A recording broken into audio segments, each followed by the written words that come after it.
I made $100,000 within 9 months of starting my online business. And these are 10 lessons that are going to help you and that I wish I knew before I started my online business. First, you gotta be willing to take risks. You gotta be willing to take risks and not play it safe. When it comes to creating a business that goes far beyond what we think is normal or what we feel like is realistic, we gotta be willing to take risks that the normal person wouldn't take. I quit my job without any plan of what I was gonna do.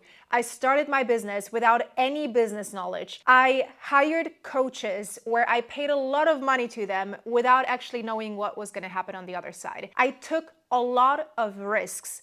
And because I took a lot of risks, I had a big reward. Now, when it comes to taking risks, you might take risks and the reward is not going to be that great. And you might fail and you might realize that a lot of the risks that you've taken weren't that great. But when it comes to owning a business and creating something that is extraordinary, that is different, that is new, that not a lot of people know how to do, you got to be willing to act differently. If I would have wanted to stay in my 9 to 5, I would have stayed there and I would have not taken risks. I quit my job because I wanted a different life. And so if I wanted a different life, I needed to take different action. I needed to do things differently. I needed to step outside my comfort zone and be okay with taking risks and eventually failing. I needed to be okay with taking risks and losing money, with getting bad feedback, with doing things that I had no idea about. But I also knew that this was my destiny and I wanted to create something that was far beyond me. If I wanted a quick growth, I also needed to be okay with doing things that were scaring me. Which leads me to my second point. You gotta take action before you are ready. I feel like in the world that we live in today, a lot of times, we hear people say like, oh, just tune into your body, take a week to make a decision. Well, if you want a business that grows quickly, that makes you a lot of money, you gotta be willing to take action before you are actually ready. The amount of times I took action before I had anything ready is crazy, but I figured it out along the way. As an example, when I started my online business and I told people, in case you don't know what I started as a vegan health coach. And I told people, hey guys, I'm coaching people now. Here you can apply, here you can book a call with me. I had no idea how to do a sales call. I had no idea how to talk to people. I had no idea how to tell them what I'm offering. I didn't even know what I was gonna offer them. I just was like, well, this is what I charge. This is what I can help you with. Let's give it a try. Let's give it a go. Literally, that is all that I did. And I figured it out along the way. I didn't have to know step 1 to 100. I only had to know my first couple of steps. And while I was doing the things, I was learning by doing, and I was getting immediate feedback from people, and I was able to grow alongside with them, which was really the most beautiful experience in all of this. I think a lot of times people stop themselves from creating their businesses is because they think they have to have everything figured out and they work years on a business plan. But the real experience, the real success you're going to be having by just doing the very thing and figuring it out along the way. Honestly, this is how I've done it. This is how I know most people who have a successful business have done it. It's not about knowing it all. It's about figuring it out along the way, trusting yourself, and just taking action even when you're not ready. Even, for example, with YouTube. I know there are so many people out there who want to do YouTube, and they're so in their minds about it. They're overthinking the content. They're constantly putting ideas down on paper and figuring things out. But actually, they would have been so much further if they would have taken the last 10 videos that they had ideas about and just put them up. That would be so much further than just thinking about the ideas and not actually implementing. The next lesson, and this is a pretty big one. You can't have it. I don't know if I can say this. If you want an online business, go all in. Don't just think this is a hobby or this is something that is just nice to have. Don't go in there thinking that, oh, eventually it's gonna work out. No, I went into this business making it my all. I was so dedicated from the moment I announced my coaching to my public, to my followers, to the very last moment of me changing my direction of what I'm doing. I've always been so dedicated. My work and my clients and everything that I'm doing, it's a top priority for me. As in, yes, I did say no to friends. Yes, I did say no to other things. I did say no to parties. I did say no to all of those things because I knew this is not how I wanted my life to look like. I wanted to go all in on this because my life depended and still depends on it, because this is what I love to do. This is not about you sacrificing your personal life for the life that you want to create, but there's going to be a certain energetic exchange, because the universe works like that. It's a law of exchange. The more energy you put in, the more energy you will receive. And I'm not talking about working hard and burning yourself out. I've been there. This is not the way to go, but it's behind the intention, right? You want to be so intentional about this. You want to treat it as if this is your biggest possession, as in a good way, like this is your biggest prize, and you are so dedicated to this thing. Again, this is not about perfection. This is not about doing everything perfectly, but about just being so behind what you're doing. This is so much more important than one day being all in and another day changing your mind and not wanting to do it again because something is going wrong. Like, there's going to be challenges that you will not predict. There's going to be so many things you will not predict. And you got to be okay with working through those challenges and still being all in on the thing. Like, there are so many people, they hit one challenge or a second challenge, it's like, oh, this is too hard now. Like, I don't want to do this anymore. That's not the way to go. You got to be all in despite everything that is happening. Next lesson, you need to love what you're doing. You absolutely need to love what you're doing. When I started doing my vegan health coaching, I was obsessed with vegan nutrition. I was obsessed with making meal plans. I was obsessed with doing training plans. I was obsessed with all of this stuff from the very beginning. I loved doing my work. I could spend hours doing a meal plan for my clients, okay?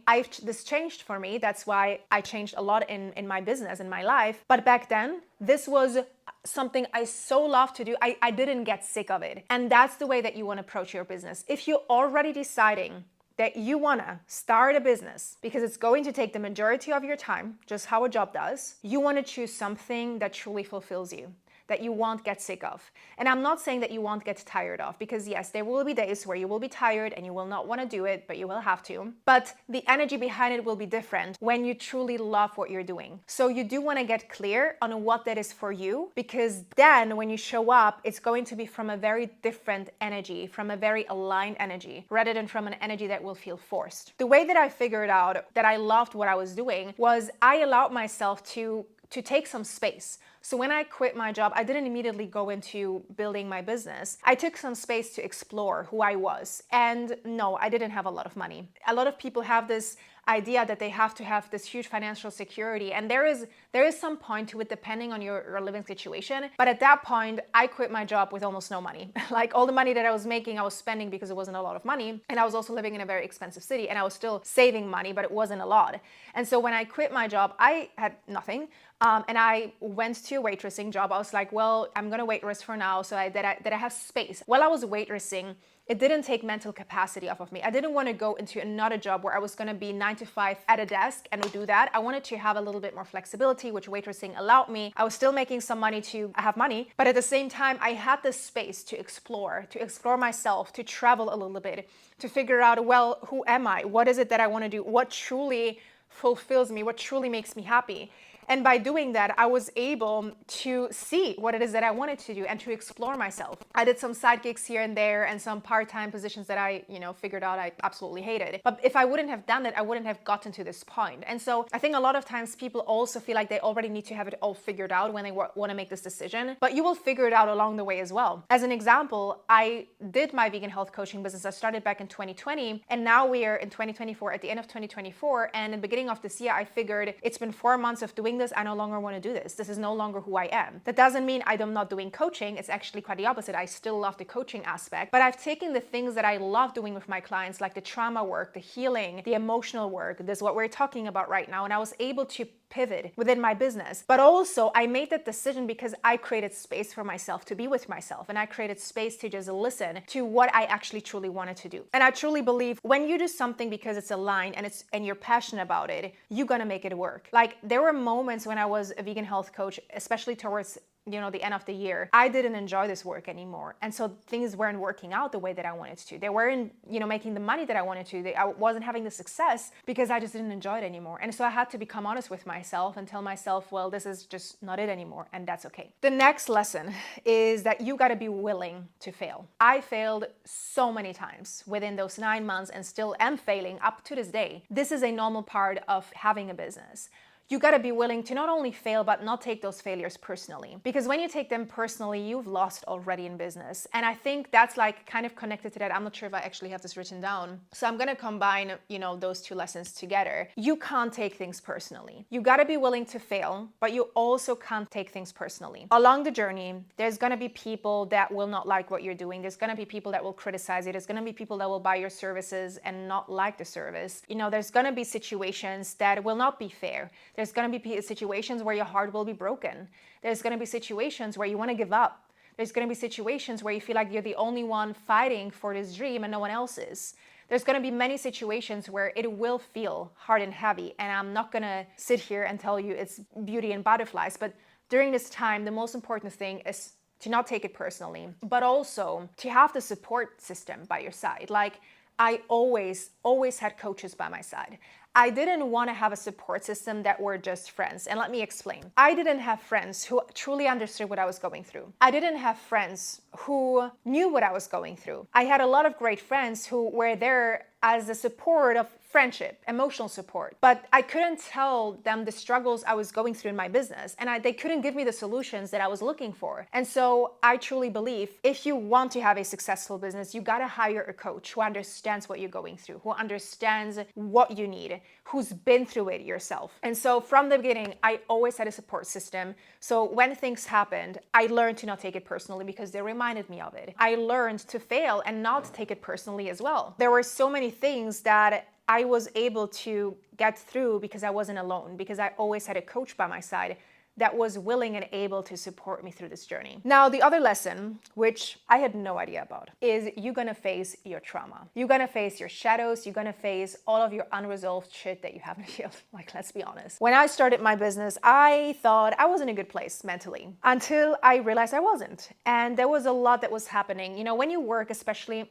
in the coaching business, you work with people directly, and you realize that as you're having conversations with people and relationships and you're building relationships, there will be things that will happen that you might realize that will trigger you, that will hurt you, that will make you feel a certain way. And you gotta be not only professional, you gotta be, learn how to be professional, but you also gotta be willing to look at why these things are triggering you, why you're feeling a certain way. I was the biggest people pleaser on planet Earth. And so I didn't realize how I was putting all of this into my business as well, because I was so scared people were going to leave me, people weren't going to buy from me, people were going to not pay me. And so I was people pleasing a lot. I was really doing the things that I actually didn't want to. I didn't realize how much of that stuff will come up, which having a coach by your side while you're facing all of this is priceless. Like, seriously, I don't think when it comes to having a coach, the business strategy is one piece, but more than that is the emotional, mental piece. That's why you have a business coach. Yes, you still want to understand strategy and it's important, but it's not as important as your mindset. Because you can have the best strategy in the world, but if you haven't done the inner work, it's going to be really hard. It's going to be tough because especially when you're first starting out and you have no idea what's going to happen, it is not that easy. And you do want to have that support by your side. The other lesson is that you will do things in the beginning that you don't like or that you don't know how to do, which actually are two things. And I'm going to combine them again because why not? You will do things that you don't like admin work, doing taxes, doing all of this stuff that most people don't like to do. You will have to learn a lot of the things that you don't know how to do. Like, I know a lot of people, for example, if you want to become an online coach, you want to do reels, like people don't know how to edit videos. Like all of these things when you're first starting out and you don't have all of this money to spend on VAs or whatever that might be, you will learn. You will learn very quickly. You will have to learn. And I have to say, you might want to become a coach, but actually, you will have to wear a lot of different hats. I wear the hat of a marketer, of a salesperson, of a social media content creator, of a YouTube creator, of a coach, of an admin. You will be wearing all of these hats in the beginning. And I think a lot of people don't understand that. They want to be a coach. They're like, oh, coaching is so great. I want to help people. But all of this other stuff is as important as that. You still want to sell your stuff. You still want to tell people who you are. You still want to show up. And so oftentimes I think that part is really missing when it comes to putting yourself out there, right? You got to be willing to wear all of these hats and not understand everything that you're doing and learn along the way. And then lastly, And I kept it the last one because a lot of people might be like, oh, whatever, I know. I learned this the hard way. Your health is the most important. In the beginning, because I was so passionate about what I was doing and I was loving it and I was doing so much of it, I was overworking. But I was overworking not from the amount of work that I was doing, but I was putting myself last, as in I would, skip lunch because I was like, oh, I have a call here. I would not eat enough. I would not sleep enough. I would do those small things that don't take a lot of time and I would skip them because I would put other priorities into that. Because again, I was so invested in it. Like it didn't come from a place of scarcity. It didn't come from a place of I need to, but I just loved it so much. But eventually, a couple of months in, I started to feel very disconnected, as in like I started to not feel good within my body. And I had to realize that in those evenings when I felt very drained and tired, it was because I wasn't eating enough or because, I wasn't giving myself enough breaks. That's when I took, a step back and I was able to recalibrate and remind myself, like, you're the driving force. Like without you, you can't do this business. It always comes back to you and you being the most important person in your business and recognizing that without your health, you have nothing. Your health, again, is a very complicated thing. It's eating 3 times a day, it's sleeping enough, it's moving your body regularly. But sometimes those small things even can become missing because we think those other things are more important. But eventually you're gonna reach a point where it's gonna be too late. You're gonna work so hard that it's gonna be too late to turn back the time and restart, right? And so I've never gotten to this point. I was burned out a couple of times even before I started my business because I didn't know this stuff. I didn't understand how important it was. But truly, like, you are, again, in the driver's seat of your business. Without you, this business doesn't exist. And health is the thing that will make you feel good, right? It's as simple as that, but sometimes we forget about that. So yeah, I hope you did like those lessons. Please let me know. I wish I would have known these earlier, but at the same time, these are the things that you will learn along the way. And even if I would have known these earlier, I think unless you don't experience it yourself, you will never know. But they're really powerful and I really hope they will help you. Please let me know down below. I'm sending you so much love. And until the next time, bye-bye.